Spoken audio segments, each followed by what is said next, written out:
ఎన్నికల రెండో దశ ప్రచారం ముగిసింది. 12 రాష్ట్రాలు ఒక కేంద్రపాలిత ప్రాంతంలోని 96 నియోజకవర్గాల్లో రేపు పోలింగ్ నిర్వహిస్తారు.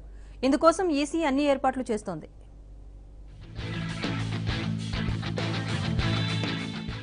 మైకులు మూగబోయాయి. తిరిగి తిరిగి అలసిన నేతలు కాస్త సేద తీరారు. ఊకదంపుడు ఉపన్యాసాలు విన్న ఓటర్ మహాశయుల చెవులకు కాస్త విశ్రాంతి లభించింది. ప్రచార హోరు పూర్తిగా తగ్గింది. వివాదాలు, విన్నపాలు, పాత నినాదాలు, కొత్త హామీలతో జనాన్ని ఆకట్టుకునేందుకు నేతలు చేయని ప్రయత్నం లేదు. ఇక ప్రలోభాల పర్వం మొదలైంది. ప్రధాన పార్టీల నేతలు వ్యూహ ప్రతివ్యూహాల్లో మునిగిపోయారు. ఆఖరి గంటల్లో ఓటర్లను తమ వైపుకు తిప్పుకునే ప్రయత్నాలకు పదును పెడుతున్నారు. దేశ చరిత్రలో అత్యంత కీలకంగా మారిన ఎన్నికల్లో ప్రతి ఓటు ముఖ్యమేనని గ్రహించి ఒక్క ఓటరు కూడా ప్రత్యర్థి పార్టీ వైపుకు వెళ్లకుండా చూసుకునేందుకు తమ ప్రయత్నాలు సాగిస్తున్నారు.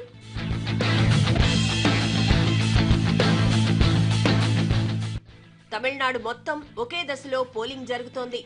ఇద్దరు అగ్రనేతలు జయలలిత, కరుణానిధి లేకుండా జరుగుతున్న లోక్సభ ఎన్నికలు ఇవే.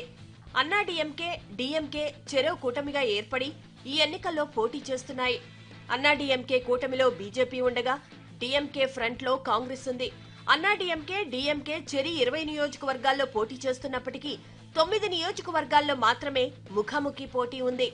నటుడు కమల్ హాసన్ నేతృత్వంలోని మక్కల్ నీతి మయ్యం ఏ మేరకు ప్రభావం చూపుతుందో తెలియాల్సి ఉంది. తమిళనాడు బరిలో పలువురు హేమాహేమీలు కనిపిస్తున్నారు.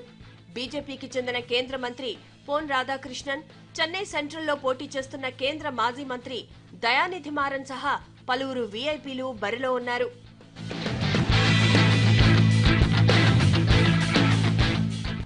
ఇక కర్ణాటకలో 28 లోక్సభ స్థానాలుండగా గురువారం 14 నియోజకవర్గాల్లో పోలింగ్ నిర్వహిస్తారు. బెంగళూరులోని 4 కీలక నియోజకవర్గాలైన Bengaluru north, Bengaluru central, Bengaluru south, Bengaluru rural నియోజకవర్గాలపై అందరి దృష్టి కేంద్రీకృతమై ఉంది. హసన్, టుమకూరు, మాండ్య, చామరాజ్నగర్ నియోజకవర్గాలు అన్ని పార్టీలకు కీలకం కానున్నాయి. మాజీ ప్రధాని దేవగౌడ టుమకూరు నియోజకవర్గం నుంచి పోటీ చేస్తుండగా ఆయన ఇద్దరు మనవళ్లు చెరో చోట బరిలో ఉన్నారు. కాంగ్రెస్, జేడీఎస్ పొత్తులో భాగంగా సీఎం కుమారస్వామి తనయుడు నిఖిల్ మాండ్యా నుంచి పోటీ పడుతుండగా కాంగ్రెస్ అధిష్టానంపై అలిగిన నటి సుమలత కూడా అదే నియోజకవర్గంలో ఇండిపెండెంట్ అభ్యర్థిగా ఉన్నారు. ఆమెకు బీజేపీ మద్దతుంది. దేవగౌడ మరో మనవడు ప్రజ్వల్ రేవణ్ణ కూడా బరిలో ఉన్నారు. ఆయన హసన్ లోక్సభ స్థానం నుంచి పోటీ చేస్తున్నారు. నటుడు ప్రకాష్ రాజ్ బెంగళూరు సెంట్రల్ నియోజకవర్గం నుంచి ఇండిపెండెంట్ అభ్యర్థిగా పోటీ చేస్తున్నారు.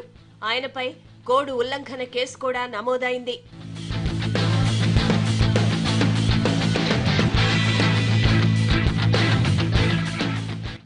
ఉత్తరప్రదేశ్ లో 8 నియోజకవర్గాల్లో పోలింగ్ జరగనుంది.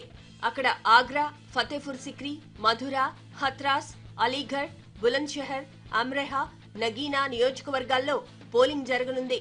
మధుర నియోజకవర్గం సిట్టింగ్ ఎంపీ హేమమాలినికి ఎదురుగాలి వీస్తున్నట్లు సమాచారం. అయితే విజయంపై ఆమె ధీమాగా ఉన్నారు. మహారాష్ట్రలో 10 నియోజకవర్గాల్లో పోలింగ్ జరుగుతుంది. బుల్దానా, అకోలా, అమరావతి, హింగోలి, నాందేడ్, లాతూర్, షోలాపూర్ సహా 10 లోక్సభ నియోజకవర్గాల్లో పోలింగ్ నిర్వహిస్తారు.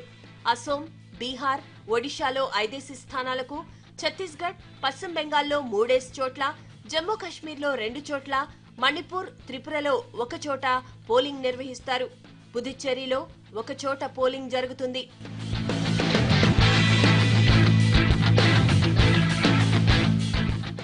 ఒడిశాలో అసెంబ్లీ ఎన్నికలు కూడా జరుగుతున్నాయి. అక్కడ 147 అసెంబ్లీ స్థానాలకు 4 దశల్లో పోలింగ్ జరుగుతూ ఉండగా గురువారం రెండో దశలో 35 చోట్ల జనం ఓటేస్తారు. సీఎం నవీన్ పట్నాయక్ 2 చోట్ల బరిలో ఉన్నారు. హింజీలి, బిజేపూర్ నియోజకవర్గాల నుంచి పోటీ చేస్తున్నారు. తమిళనాడులో 18 అసెంబ్లీ స్థానాలకు ఉప ఎన్నికలు జరుగుతున్నాయి. టీటీవీ దినకరన్ వర్గానికి చెందిన 18 మందిని స్పీకర్ అనర్హులుగా ప్రకటించడంతో ఇప్పుడు పోలింగ్ నిర్వహిస్తున్నారు.